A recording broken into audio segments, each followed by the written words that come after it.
Have you ever noticed that online you react in ways you wouldn't in the real world?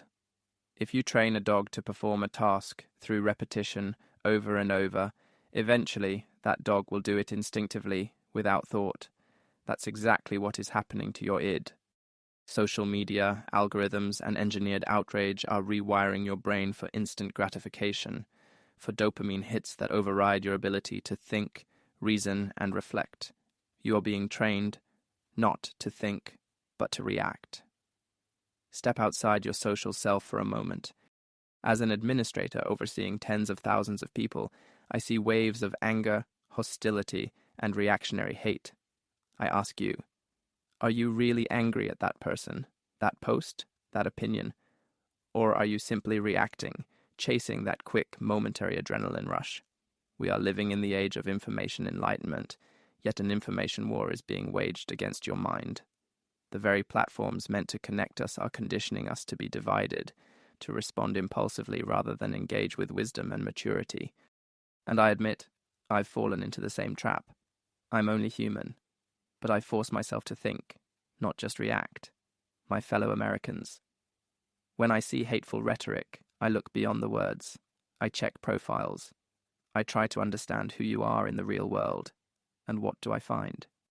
You are parents, grandparents, neighbors, co-workers, friends, decent people, yet your online reactions paint a different picture, a distorted, ugly reflection of who you truly are.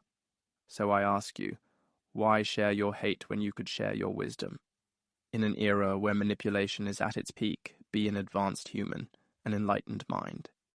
Don't just consume information, analyze it, question it, think critically.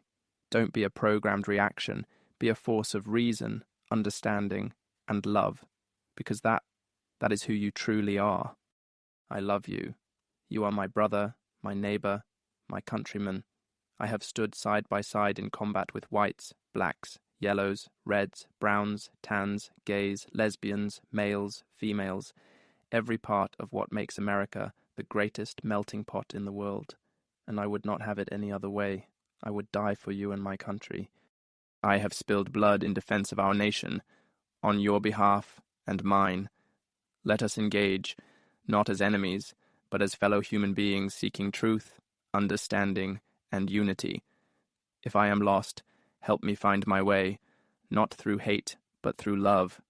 Please, please, not hate. Yes, I mask my identity in AI. If you had as many death threats as I have, you would do the same or quit.